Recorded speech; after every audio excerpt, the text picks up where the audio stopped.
Pessoal, nesse vídeo eu quero repercutir a fala impecável do Coppola, onde ele comentou sobre o aumento súbito que teve em mortes violentas no Brasil. Ele elencou os verdadeiros responsáveis e eu assino embaixo. E ele também deu uma cacetada, aliás, novamente, uma cacetada na Folha de São Paulo e na sua militância, na sua hipocrisia, nas suas manchetes tendenciosas. Então vamos ver o comentário do Caio, pessoal, que foi assim, assina embaixo. As mortes violentas elas aumentaram nesse primeiro semestre de 2020 em decorrência de 3 fatores específicos. Primeiro, a inabilidade política do governo petista do Ceará e o seu descaso com a corporação militar, resultando em uma lamentável greve policial que escalou a violência naquele estado. Exatamente. Segundo, a interferência do STF, sim, para variar, o Supremo Tribunal Federal, em operações policiais, criando exigências burocráticas e restringindo o alcance de ações de policiamento ostensivo em comunidades dominadas pelo crime organizado. E terceiro, a soltura em massa de criminosos em razão da pandemia. Exatamente. Uma medida irresponsável das autoridades judiciais que catalisou os conflitos armados. Aliás, só para complementar, com ou sem pandemia, o STF costuma soltar criminosos, infelizmente.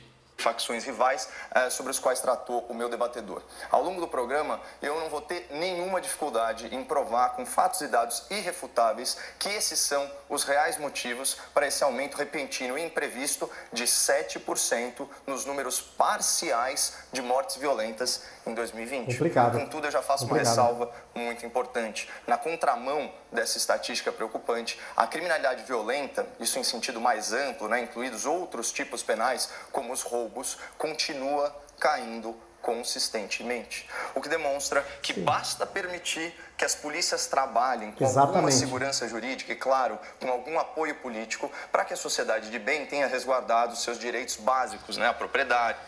E assim, complementando o Caio, finalmente entrou no governo federal alguém que não exercita, que não pratica a bandidolatria. Alguém que se preocupa com os direitos humanos dos humanos direitos. E com isso eu não estou falando que bandido não tem direitos, não é isso. É que para a esquerda só tem direitos ou tem mais direitos criminosos e não cidadãos de bem. Esse é o ponto. Não estou defendendo barbárie contra criminosos, não. Eles têm que ter os direitos deles, sim. Só que a gente não pode nunca esquecer o direito das vítimas. Que isso, infelizmente, o Estado esquece, a imprensa esquece. Se você hoje matar alguém, a sua família vai ter um auxílio presidiário, sei lá qual que é o nome do auxílio. Agora, a vítima que perdeu, a família da vítima, que perdeu um pai, que perdeu uma mãe, esse não ganha nada do Estado. Então, finalmente entrou no governo federal alguém que olha da maneira correta para os direitos. A liberdade, a incolumidade física e a vida. Então, aqui também eu exibirei ao longo do programa dados que corroboram essa afirmação sobre a redução de crimes violentos no primeiro semestre do ano. Contudo, eu faço questão absoluta de utilizar essa fala inicial para combater a desinformação. Mais uma cacetada na Folha. Agora pelo Fórum Brasileiro da Segurança Pública, porque mais uma vez o progressismo militante que contamina o jornalismo brasileiro distorce os fatos a serviço de narrativas falaciosas, especialmente contra as forças policiais ao redor do país, retratadas como excessivamente violentas. Essa rotulação é imprópria, é generalizante, mas acima de tudo é mentirosa. Eu já estou acostumado com esse tipo de adjetivação grosseira, mas às vezes a bolha se supera, como no caso que eu pretendo expor, ou melhor, que eu pretendo denunciar ao espectador da CNN. Bom, a fim de noticiar o aumento de mortes violentas no primeiro semestre, a Folha de São Paulo e o UOL publicaram matéria intitulada, aspas, assassinatos voltam a crescer no Brasil após 2 anos de queda. Olha a tendência da matéria, da manchete. Porque os números são parciais e correspondem ao semestre, não ao ano completo. Mas esse não é o ponto. Essa notícia, ela vem acompanhada de uma série de infográficos, incluindo alguns com os números consolidados de 2019. Num deles, o título é o seguinte, aspas, número de mortes por policiais vem em alta desde 2013.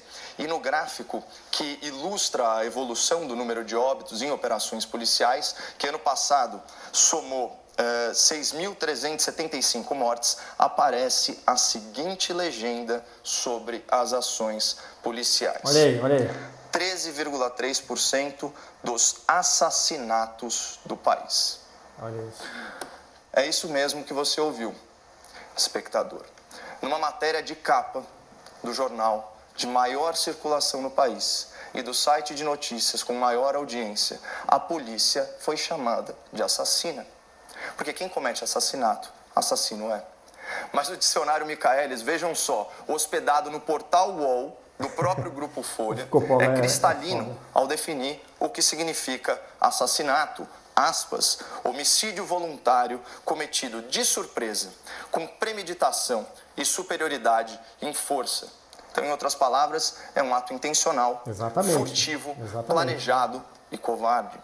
Isso é muito, mas muito diferente de subir um morro tomado pelo crime organizado, com inferioridade de armas e agindo em legítima defesa da sua própria vida e da vida da comunidade do entorno. Exatamente. A própria origem, da palavra assassino, do árabe hashashin, ou usuário de haxixe, deriva de um termo pejorativo que remonta aí à época das cruzadas medievais para descrever fundamentalistas islâmicos que supostamente consumiam a droga antes de executarem as suas missões clandestinas sanguinárias contra seus líderes inimigos. Por isso que, por exemplo, em inglês, a palavra assassination é utilizada para descrever o homicídio de grandes personalidades.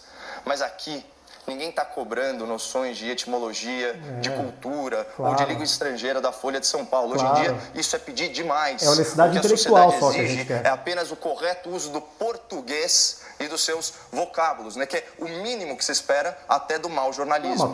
Então, das duas, uma. Ou a Folha não sabe escrever, ou escreve errado de propósito, para associar a polícia a atitudes deploráveis, como é o caso do assassinato. Por sorte, esse tipo de desinformação não prospera entre a maioria silenciosa, que sabe que, via de regra, o policial brasileiro não é assassino nem covarde. É um herói e corajoso. Mas não existe ofensa publicada e divulgada pelas elites militantes da imprensa que consiga afastar o prestígio social das forças policiais e das forças armadas, que são, por definição, o povo fardado. Não tem a menor dúvida, não tem a menor dúvida. Pessoal, eu tenho um pouco a acrescentar, eu subscrevo o que o Caio falou, como sempre ele mandou muito bem, sempre inspirado, indo direto ao ponto. Deixe seus comentários, o que vocês acharam dos argumentos do Coppola e dessa manipulação que a Folha não se cansa de fazer. É uma coisa assim irritante, é uma coisa antiprofissional, antijornalística, na minha opinião. É isso aí, pessoal, compartilhem o vídeo, se inscrevam nas minhas redes sociais, ativem a notificação e até o próximo vídeo.